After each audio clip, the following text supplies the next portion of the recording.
folks. Well, in honor of you all showing up on time, I think we'll go ahead and get started. Once again, I'd just like to, on behalf of the KWI project, which is the Couchiching Warrior Initiatives project, which we're sponsored by a VA program called Together with Vets, which is the Rural Veteran Suicide Prevention Project. Thank you for coming tonight. I was kind of worried. I didn't know how many people were going to be here. I said, well, if it's a small group, we'll work it this way. But I really thank you for the good turnout, and I appreciate your time, and I will try to use it as wisely as possible. But at the same time, I'd ask, just bear with me. I got a couple technical hurdles I've got to negotiate. But I will try to be as smooth as possible and give you the information and have the discussion that we really need to have and keep this project kind of marching forward. So tonight, what I'd like to do is, first of all, we'll do some introductions. We'll do I'll talk about the elements of the plan that we've already put together. And this is our third Community Action Planning meeting, or we call it CAP 3. We've had Community Action 1, Community Action 2, now we're at 3, and we're moving into a different focus area, which tonight's focus area, as you can see, is the promote lethal means safety. So we're going to talk about, and then as we get up to the progress updates, at the end of the meeting, we'll do some more planning we'll do a planning activity in a small group and then in a larger group, and then we will talk about what's going to happen next in the future with the project. So with that, I would like just to take a little bit of time, have everyone introduce who they are and what organization they're with, and if they're here as a concerned citizen, wonderful. And if you could also mention if you're a veteran or not, that would be great. So my name is Mark Lassard. I'm the County Veteran Services Officer. I'm also the facilitator for the Couchiching Warrior Initiative project, and I am a veteran of the Army. My name is Robert Bass, but I go by Sam Bass. I'm a Vietnam vet, retired from Boise.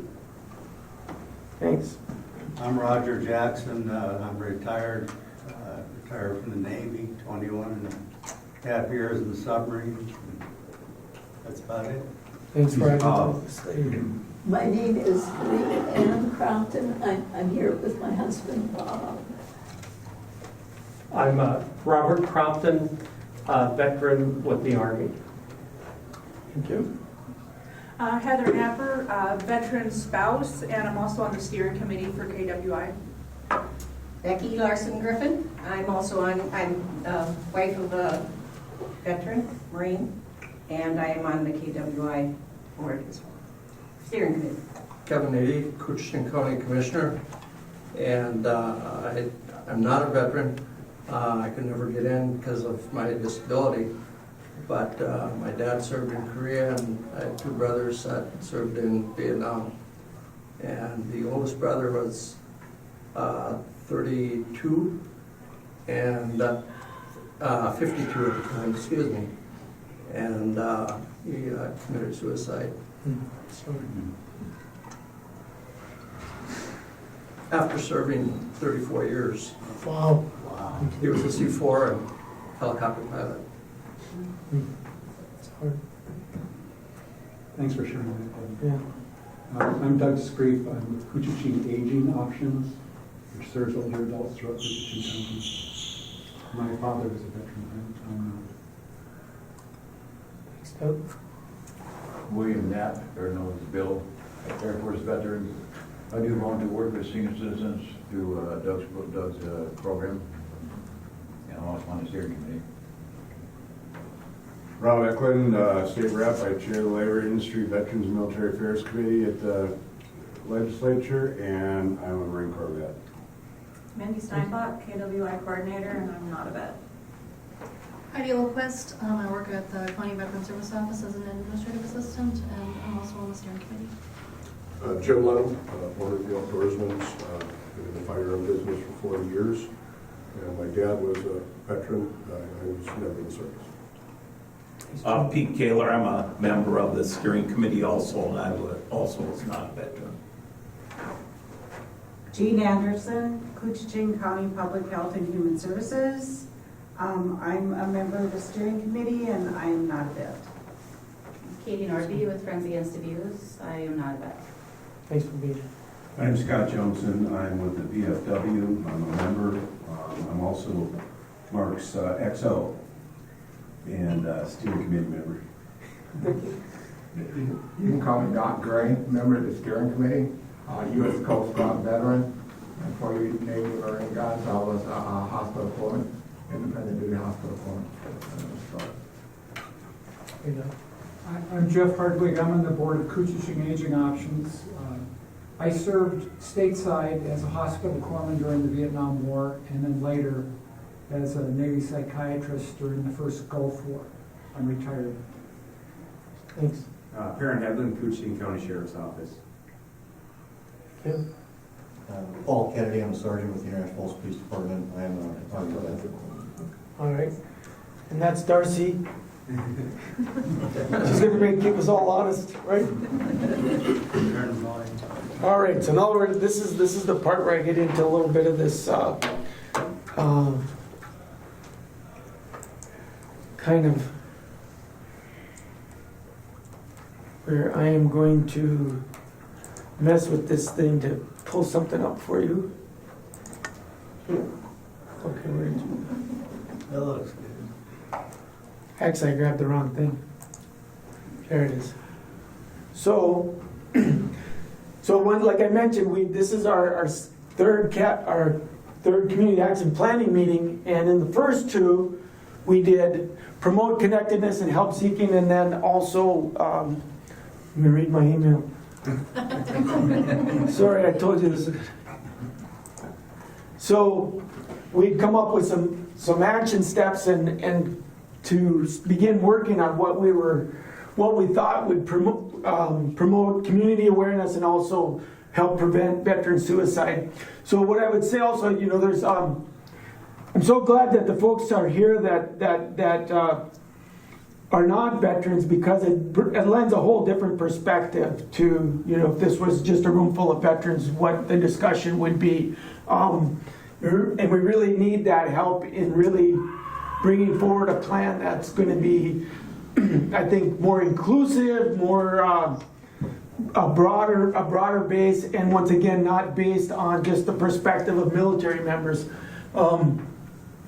So given that, the first focus area that we looked at was promote connectedness and help seeking. One of the ideas we came up with was having a vet center. And not necessarily a vet center, because that's a technical term that the VA uses, which really wasn't the kind of activity we were after. What we're really looking for is a place where veterans could go and drop in, have coffee, see other veterans, maybe be able to access other resources, a place to relax and just kind of be. So progress to date is the community we worked with the Bacchus Community Center, and we now have a leased room in the Bacchus Community Center here. It's on the second floor, it's room 208, and we're in the process now of design and furnishing and getting it ready to actually open up and accommodate our Coochin County veterans for a place for them to go. Bill Knapp introduced himself. We are working on a vet mentorship buddy peer support type program. We're in the beginning baby step stages there. I'm reading some material that Doug and his program have put together. We're going to model it after that, and once again working with Bill, who has some works with that program also with the aging options. And the idea there is we do have veterans, World War II, Korea War veterans that are older, and basically it would be very helpful for them to have somebody just to help out with groceries, somebody to talk to, go to lunch with, whatever comes up. That's one thing I noticed when I took over this job as the CVSO, was there were a lot of folks that they didn't have family in the immediate area. So if something comes up that for us would be, really a no-brainer, no big deal. We'd jump in our car, go down to Menards and get a piece of pipe or something to fix a leak or whatever. Well, we have folks that can't do that. So if they had somebody that could just kind of lend a helping hand here and there, it'd be great. Then we had our logo. We had TWVS that we developed a logo, which we did, which is the Couchiching Warrior Initiative, and you can see the logo here on my hat. We also have hats up front here, so if you're interested, please come up and pick out a hat for yourself. We got hunter orange and camouflage, so anyways, we developed the logo and we're deploying the logo, and the idea there is we want to it's about community awareness. And once again, the purpose of this particular project is veteran suicide, but all of the boats in the harbor are going to be raised when the tide comes in. If we bring awareness up community-wide, it's going to help everyone. So once again, the idea of the logo deployment and getting the logo out there is just community-wide awareness. And we got cups out here that have our logo on it. The cup has the KWI logo on the front, and then on the other side it has the Veterans Crisis, or the crisis line. So that line, of course, anybody can call that line. If you're a veteran, it'll ask that you press 1. That line's also nationally, they turned that into the 988 number. So you can dial 988, press 1, and press 1 also. But that number that's on those cups would also work still. And then, of course, we've started doing coffee with the vets. Here in International Falls, we do it the second Wednesday of every month. Down in North Home, they do it the first Wednesday of the month. And Little Fork was doing it on the third Wednesday of the month. And we were doing that to the VFW out there. Unfortunately, the VFW in Little Fork is closing down. So we're going to lose that coffee with the vets also. And I will announce it again at the end of the meeting. But on the 12th of this month, which is next Wednesday, is going to be breakfast with the vets. So the United Way is partnering with the VFW Auxiliary. Becky Larson and Heather are members. Do we have any other auxiliary members? A new one. A new one. Yes. Our own Heidi Olquist from the CVSO. So, and then the next focus area that we looked at was the improved communications across veteran serving programs. Of course, one of the big things was the mental health community integration. And we do participate in these groups. Please, I know there's somebody here that knows what all these acronyms are. So Mental Health Action Committee and the Emergency Mental Health Responders. So basically, we've been participating in those. We have Carissa, myself, Pete Kaler, April, Kraus, Gene, you're also involved with that group also, yes. Yeah. We started a speakers program, and once again, kind of the same suspects. And then Peter, you've been out with Just Rotary, the one. Rotary Club. Yeah. That being said, anybody that's a group and needs a speaker or a group, church, whatever, gladly go and talk about what we're doing here. Right on. Thanks, Pete. Yeah. And then, of course, Doug, we've been participating in Doug's program with Bill and myself also. I attend those meetings. And the Couchiching County, I think that's the last line on there. I just want to scroll this down. But this has been a great, I started attending these meetings shortly after I became the CVSO, and it's been extremely helpful for me. And I know, at least I feel like that's the case, and Gene, feel free to chime in, but I do get a lot of referrals from our partners, our other community service provider partners, from Servants of Shelter, from the health department. So that I think has been very working really well as far as that community integration. And people being, I know I make referrals for vets that come into my office. I get referral from other agencies. So I think the veterans, it's created a real good safety net in the community. So, any questions? So those are the first two areas that we've really focused on and developed action steps for. So, any questions or any comments? You know, and of course, I'm not doing this alone. Everybody in this room is participating in all different various aspects of these action steps. So, guys, if you ever, you know, you want to say something, just chime in. So what we're talking about this evening is lethal means are methods such as medications, firearms, and sharp objects that can be used to commit suicide. So what we're going to talk about this evening are methods that we can use to reduce access to these lethal means. Prescription, ways to reduce lethal means, you know, like prescription take-back programs, public service announcements, barriers on bridges to prevent jumping, you know, and friends being involved with friends, legal storage of medications and weapons, increase safety during times of stress. So anyways, I wanted to show you this chart real quick. The red are veteran suicides, the blue are civilian suicides, if you will. These are firearms down here, by far the preferred method and the most lethal method. So that's probably going to be our main point of discussion, firearms. Reducing access to lethal means reducing suicide. Two of the largest studies demonstrate this impact are described on this slide. So for instance, in Sri Lanka, they had suicide. The most common method was drinking pesticide. They switched the pesticide to like a non-lethal version, and suicides dropped dramatically. In Europe, it used to be like the people gassing themselves in the oven. Then when they switched over to a different non-CO2 based natural gas, those suicides dropped. So that's kind of the idea that, you know, maybe there's simple mechanical type things that can be done that will make huge differences. Increased time and space between suicidal thoughts and the opportunity to act will reduce suicide. So 50% of suicides are committed within 1 hour of the idea until execution. And half of that 50%, it's like 5 minutes.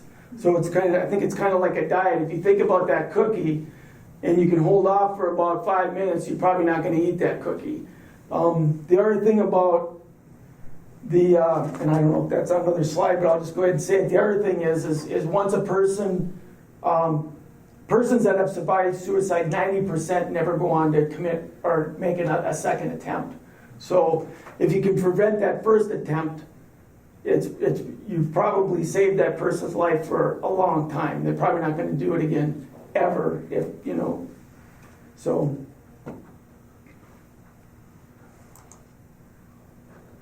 Approximately 2/3 of veterans who die by suicide die as a result of firearm-inflicted injuries. Rural veterans are more likely to use firearms as a means of suicide. I mean, it just makes sense. I'm sure all of us have firearms at home. That's just, you know, pretty much a northern rural Minnesota type lifestyle. Firearms as lethal means firearms are highly lethal. Individuals who attempt suicide via firearms rarely survive. Access to firearms and unsafe storage practices are associated with increased risk of death by suicide. And I guess when I was just as point out, like when I was growing up, I don't think our household was very different, but we didn't have gun safes. You know, I mean, we had guns in closets, and you know, so there was always access. Having access to firearm during suicidal crisis increases the likelihood of lethal suicide attempt. About 90% of firearm-related suicide attempts are fatal as compared to approximately 5% of suicide attempts by all other means combined. If someone is at risk, putting time and distance between them and their gun is like holding onto a friend's car keys when they've been drinking. Increasing the distance and time between a suicidal person and a firearm can save their life.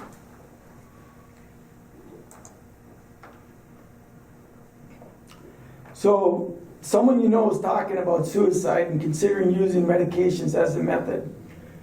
How could you delay that by 5 minutes, that decision? And this is it's not a rhetorical question. If someone has some input, you could, or I could call and say, no. So essentially I'll take this one. 'Cause I got the answer. So increasing that distance by 5 minutes could be something as simple as the medicines or the prescriptions are locked up in a cabinet and the key's not readily available. You gotta go looking for it. And if you're talking to somebody, you could keep them on the phone and have someone else dial 911 or something to respond to this crisis. So how do you get to an hour? Suggest the person take a walk. You could have someone, if you're the one that has the meds, or if you have a friend that has a med, ask them to hold on to your medications and give them to you when you need them. And then of course avoid being alone when there's times of high risk. So if you have a friend that you're worried about, spend some time with them. So with firearms, once the action's taken, there's no going back. That 5 minutes can be, could be as simple as a gun lock.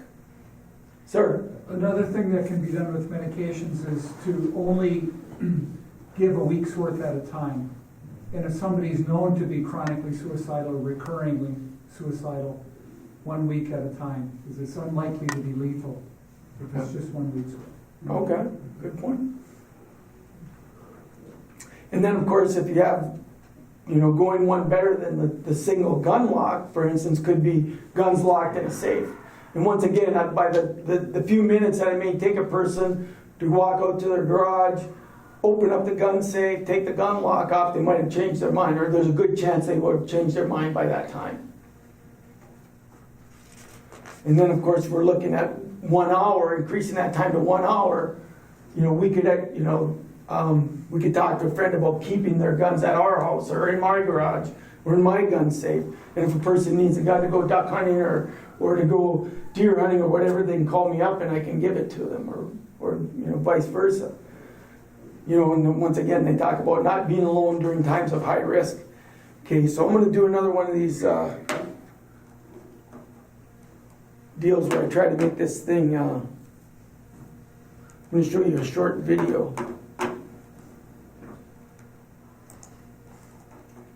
Let's see.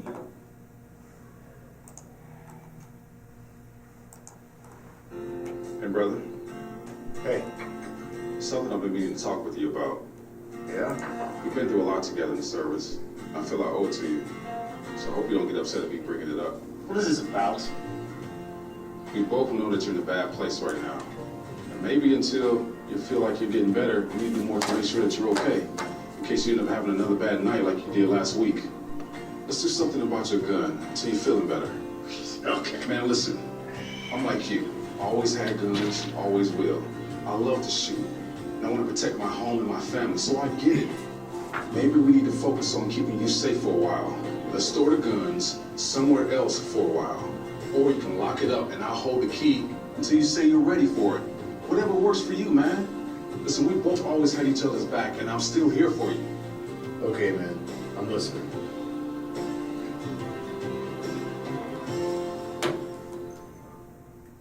All right. Increase community knowledge about lethal means safety. Promote reduced access to lethal means during times of crisis. So in this slide they go on and in the notes talk about gun shows and stuff like that. I don't know, Jim, do we have gun shows up here in northern Minnesota? There are some, but that did change a few years ago now. So they have to do a background check at all gun shows. Okay. So everybody has to do a 4473 form, no matter where they're purchasing that firearm. Okay. So where's the nearest gun show, and when are they here? They're kind of random sometimes, but we haven't had one in the Falls for a while. But there are areas that have them. Okay. Minneapolis and Little Falls and Duluth, and there's places that have shows regularly throughout the year. But again, everybody has to go through a background check. Right on. Do they, in your experience, do folks Do they have like lethal means safety instruction at these gun shows, or do you ever see anybody? There is some safety training there. Sure. You know, permit to carry stuff, which is safety oriented as well. So, yeah, but that was actually a really good thing that they did, that they took away that gun show loophole, because it didn't really make any sense at all. So that's a good thing. What's the gun show loophole? Well, they used to not do 4473 checks at the gun shows. So that was a good thing. Other thing, Mark, just to mention is storing your ammo in a separate location would also slow things down considerably too, if you were looking for minutes or if minutes counted. Sure. Having ammo in a different part of the house or something. Good point. You know, and then we go on, we once again talk about involving the firearms community. They talk about the gun shop project. And essentially what they're referring to in this, like this next slide here, talking about retailers, range owners, about, you know, looking for folks that are perhaps suicidal or showing signs that they're at risk, mental health, and having some plans on how to deal with that. So I'm not, anyways, I'm not really familiar with what that would look like. You know, I mean, if there was some training available that the VFW had or something, that we would certainly would embrace that, do anything we could to help. Of course, the 4473 form has to be answered truthfully to also make it work. Right. And that's where some of the issues could be. So. Jim, do they still do firearm safety here in town? Yeah, yes, for the youngsters. Young folks, yeah. Absolutely, yeah. So how would that be different than what is being proposed now? Or would it be the same? Well, I think if Mark was talking about like training for myself and employees, managers, to look for, signs to look for, things to look for, he could probably, Mr. Hartley could help with something like that. I'm assuming signs and how maybe somebody is handling themselves. I think, Mark, if that's what you were talking about. Right, that's what they're referring to in the notes about having, I suppose, just like, you know, like for bartenders to be able to recognize someone that's been overserved or something like that. If someone comes into the shop and they look like, well, today might not be the day to sell this firearm. Yeah, yes. And we do make those decisions at times where we do not sell somebody a firearm. But this would be slightly different. And again, we would embrace any training that was available. We would want to be involved in that. Yeah, I went through that as a kid, and then I had my dad to deal with his 10 Commandments. And, you know, what you were saying is we had a pistol case that was locked. We had a rifle case that was locked. We had the ammunition in the garage. And the golden rule, number one, was you never bring a rifle or a pistol into the house loaded. So everything in the case that's locked is not loaded. It's empty, absolutely. And you know, talking about that golden 5 to 20 minutes, if everything's locked up and like somebody said, farting around for a key, and then you know, picking a weapon, and then do I have any 38? You know, shells. Now I'm out in the garage, and then I just say, well, wait a minute now. Yeah. Yeah. That's exactly it. Well, and just like when you go to the doctor's office now and they ask you, do you feel safe in your home? You know, it's one thing to be able to lie on a form, but if somebody was asking them out loud, you know, they were having thoughts of suicide, you know, it's a little, you know, easier to read body language than it is to decipher, you know, what they may put on the form. So, I don't know. So anyways, there's the, and I have copies of this if anybody's interested in the firearm storage toolkit. So, effective methods of safe firearm storage, strategies to build awareness, helpful messaging, tips, and resources. That's out there here, I have not seen, but that live out in the woods, and they're kind of hermits out there. And you know, you can talk to people all day long, but if you're not out there to kind of intervene or sit down and talk, you know, that's hard. It's hard to stop it. But I like the idea of adult education, even though some of them up here, like Mark was mentioning, may have already been schooled in it, but their mind may be tweaked because of their service or for some other reason. So you kind of saw the format. Mindy, could you pass out those sheets that show the planning format? We might as well move right into the action planning part. And we've already heard some ideas. So what I'd like to do is have us, we got a big group, so maybe if the last couple rows back there can orient towards that butcher board back there. And then the rest of us will pull up this way. Okay, we got a little sidetracked maybe, but I think I looked at yours, they're pretty close action plan. Well, and the big picture thing was like for guns, like gun locks, like gun giveaways, like you guys go to fairs or other community gatherings, give them away. Education about the different means and how to prevent the different means, like whether it's going to groups or once again at fairs or have booths, or even when we went out to the fairs about the project here, we had gun locks there and people would come, and we didn't get too deep into it, but we'd tell them, here's a gun lock, use it if you got guns at them. And then we got to the part of, okay, Scott asked, who's going to do all this? Right, who's going to do all this? And that's when we got into the point of, well, it's probably going to be the people that are their friends and family to begin with, right?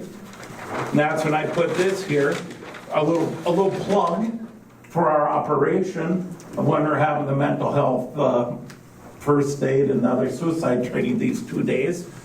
That's what that's for everybody can go in the community. You don't have to be in a profession or like law enforcement, nurse. They're more than welcome. I think they've been invited, but that will give people an idea of how to deal with the beginning process of it though.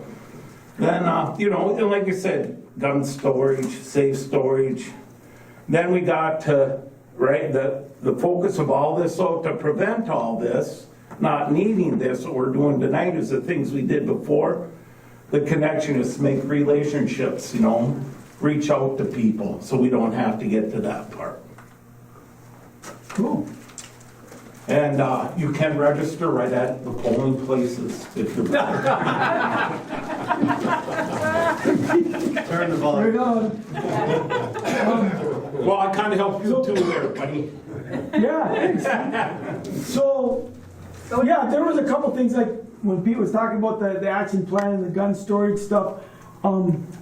We talked about, so Perrin, it seems to me I remember you saying at one time that people could bring weapons to the sheriff's office and turn them in for temporary storage or... Yeah, we have a lot of people that go fishing into Canada that do that, and I offer it up to anyone. However, we have very limited space for that.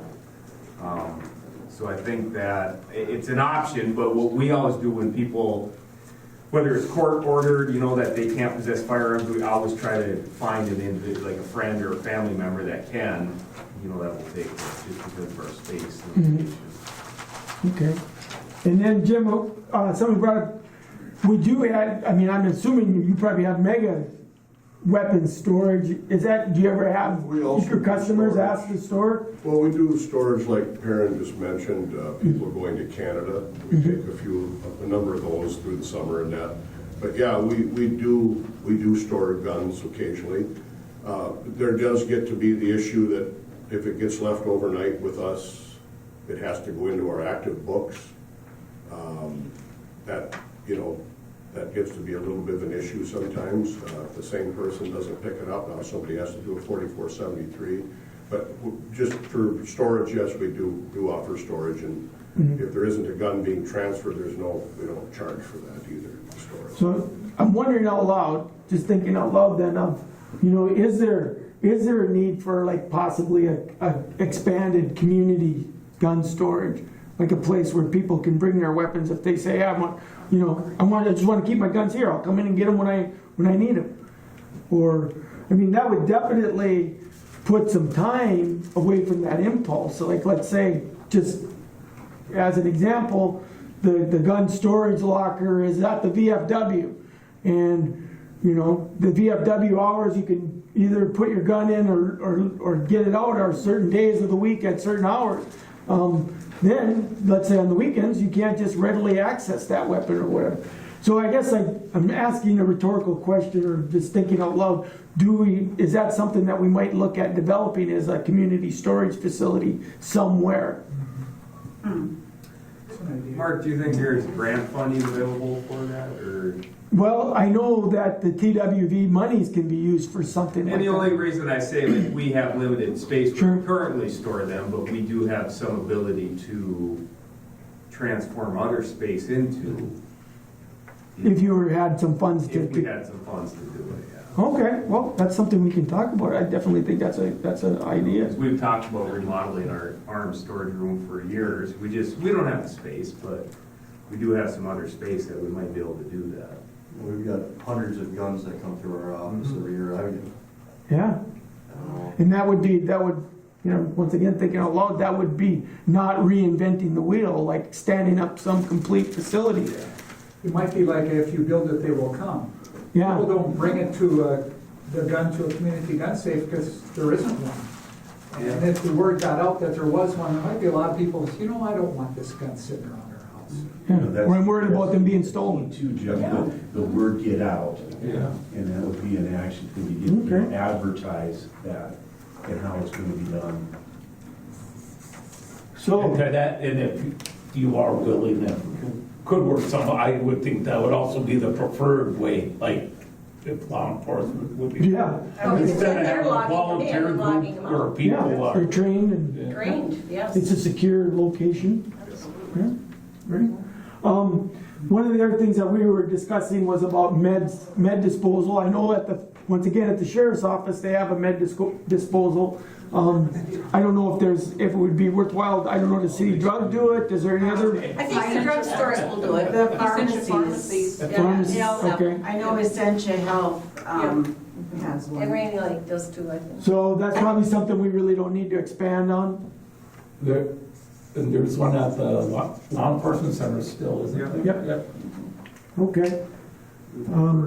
And then we had a discussion about, especially folks that are terminally ill, have a lot of high power, a lot of powerful narcotics, and, it's probably helpful if we figure out a way to have, some oversight of that, and make sure that, they're not disappearing, that the meds are being used as prescribed, and that one of the things that Becky talked about was a med auto dispenser. I think that's something I'd like to learn more about.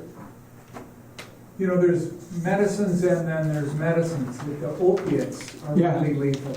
Yeah. You can definitely kill yourself with an overdose of opiates. And now with the influx of fentanyl, it's far more dangerous. Yeah. Well, Some are worse than others. And I was talking to them about, having worked a lot of hospice, that sometimes the people that die have a large number of opiates in the home. And there was an incident in Big Falls where a young man took his grandmother's, after she died, took his grandmother's morphine and took it to a party, and a young woman died at the party. And so working hospice, I would always do the teaching with the family, and sometimes family was really mad when we said, well, we're going to take the medications and dispense of them, or we can dispose of them here with you watching me. Mm-hmm. And oftentimes they were very angry because people like to collect those opiates. But hopefully that would be an education for staff. So one of the things we talked about the messaging is the messaging is not about we're out to take your guns away. Right. And you'll remember from the video, it was like, hey, I understand, we're not taking your guns. I mean, you're going to get them back, but let's do something different for a while. And I think, once again, staying away from the messaging, staying away from that, you're gonna lose your freedom, you're gonna lose your Second Amendment rights, you know, because that's a barrier to someone talking to someone. If they think, like, if I say I'm having trouble, they're gonna take all my guns away. And then we talked about, once again, that awareness that, you know, Jim had brought up about training for staff at the gun shop about recognizing something to the effect of, today that may not be a good day to sell this person a 9mm. And then of course the awareness goes all the way through the community. We talked about educating the youth.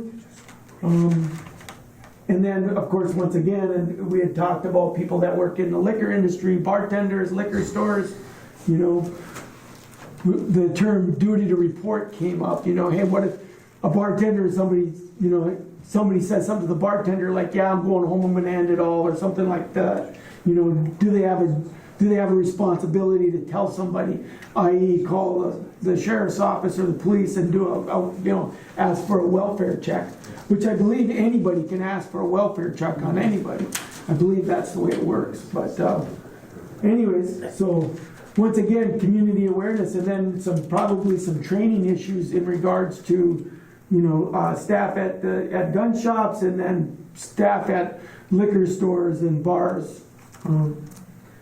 So with that, folks, I think we've got some food for thought. I think we can start to map out some action steps. I think what we'll do is once again, I'll take this information back to the shop.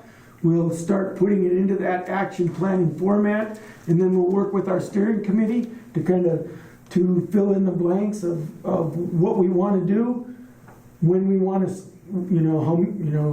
at what rate or how big we want to go, who's going to be kind of the point person to drive it, and when we want to get it done by.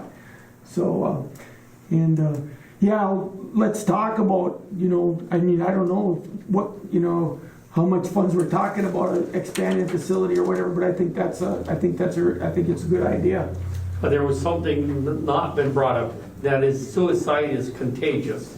It's happened where one high school kid did it, and then another one, and then another one. So it's not a good situation for a community to be in. Right.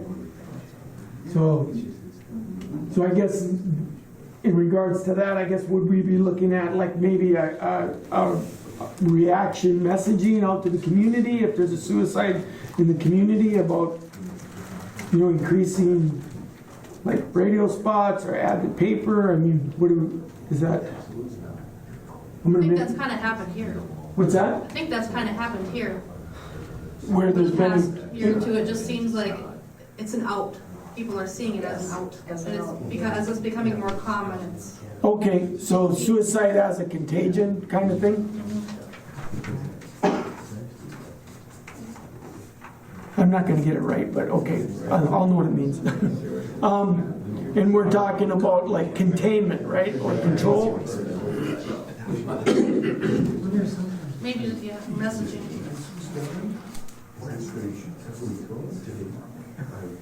Messaging, and I think recognition, because I think now when we're talking about vets, I think we have to be making efforts to inform people. Most of the vets that I feel that cause or that commit suicide are vets that have PTSD.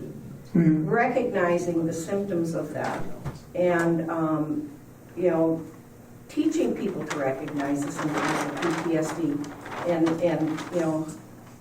trying to, I guess now it's just called PTS, but anyhow, it's, I think that has to be, but also in young people, recognizing and intervention when you see that, after a friend commits suicide and the kids get together somehow or another, some messaging needs to get out to how to teach kids how to deal with that kind of stuff.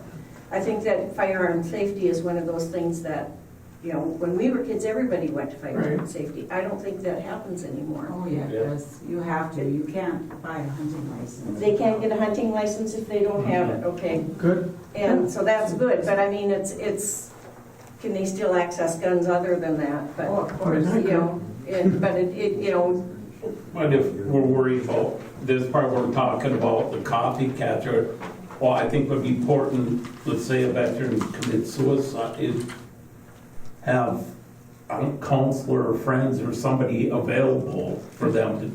for Kind of other like the people to network talk- turns on. to talk about. Yeah. Almost Like a network response.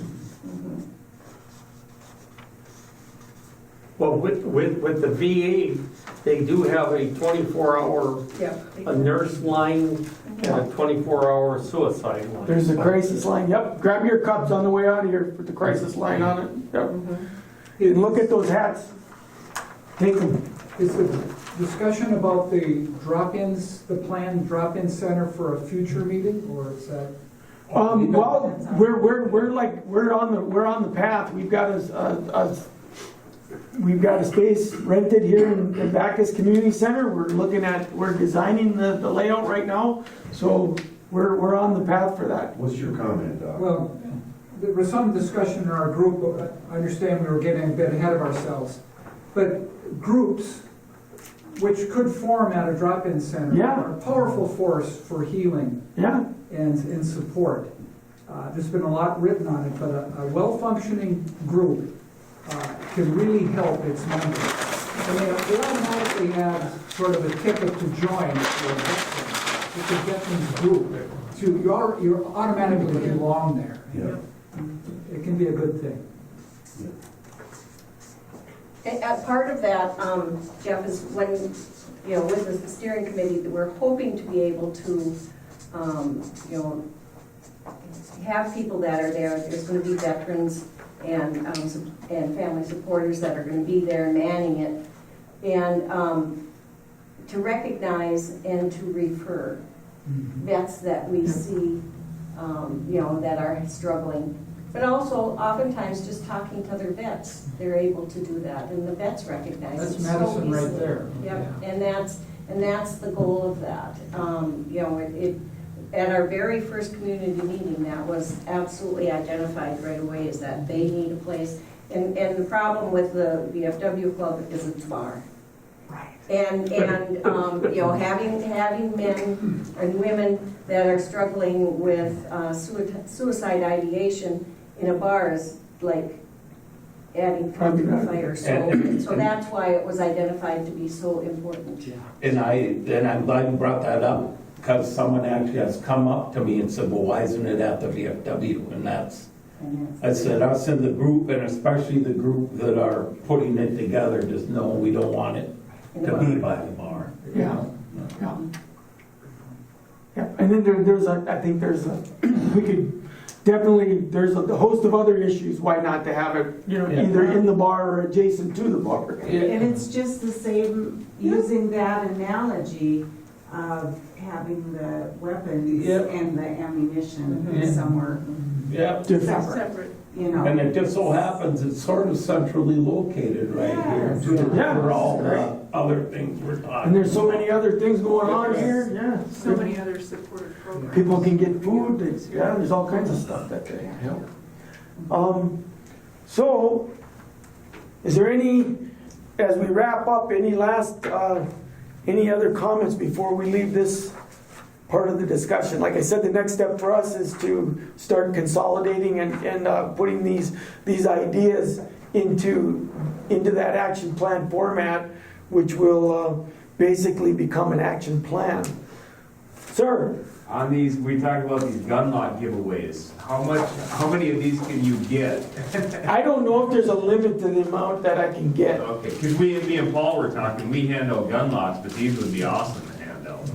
Yeah, take that box, what's out there with you? We had a previous grant, and the ones that we have are yellow. The cards that I got from you last time, I punched a hole, I throw it there with guys with crossings, but this already had it printed on there. Yeah.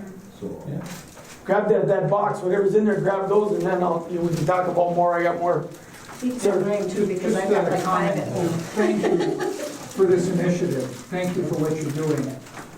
It's really important, and I appreciate it. Warms my heart to see this work going on. Well, I am just very happy to see the turnout. Yes. Yes. Yeah, really. Thank you for everyone that showed up. This has been a great discussion. From the discussions, it's really been good. Very encouraging. And I haven't had any reports back. I might have told a few younger people that sure you can lock their bikes up with those, so I don't know for sure. About that, but. Well, I tell people. They found Easy Touch at the North Home Fair. I hope you didn't run out of candy during the weekend. You know, I mean, I never stopped anybody from taking, even if they said they're gonna lock their bike up. I said, well, it might prevent you from riding it into the river, I guess. If it so happens you find a gun you wanna lock up, it'll Maybe work for that someone at your too. house needs to see the message, yes. Right, exactly. So, right now I don't have another community action meeting scheduled, but I have your contact information if you signed in, so if everybody signed in. Mindy, would you pass out the evaluation forms as I go through the closing remarks here? So, rather than I'll just ask, does anyone have any other comment they want to make before I go give the closing announcements? All right, hearing none. So, in the future, what we've got is on October 11th, the steering committee is meeting at 1500 at the VFW Cafe. On October 12th, there is a veteran breakfast with the vets at the VFW Cafe from 8 to 11. So that's our normal coffee with the vet time. But United Way is sponsoring a breakfast for that day. United Way, in conjunction with the VFW Auxiliary, is putting that on. So, and most important, October 27th and 28th, we're giving a 2-day training. That training will consist of the mental health first aider training on that Thursday, and then Safe Talk training on Friday, the 28th. It's going to be at the American, brand new conference room facility. It's beautiful, and we're having, as Mark Twain would say, all experts come from out of town. These are out of town trainers, so maybe they won't have the same kind of computer glitching that I had this evening. But on the bright side of the computer glitch, I probably cut about 20 minutes off our meeting. So, and sir, go along with on the 27th to help support the Falls Hunger Coalition and the VFW. There is going to be Purse Bingo. Purse Bingo? Yeah. And also, along with that, we put a box in the VFW. You can win a purse. For donations of foods. If people have foods that they're willing to donate, there is a box there. And also, we'll be taking donations for the Hunger Coalition. Never mind it. I thought I'd be selling bingo cards for Purse Bingo, but I'll be there at the door. We're on, Peter. All right. Just to reiterate what Gene said, thank you all for coming tonight. I really value your time. I really value your input. I think it's really important. I'm really, I'll be honest with you, I was really afraid it'd be me and just a couple of us sitting here doing this, and it was really great to see everybody come out. Thank you so much, and have a good evening. Thank you for your time.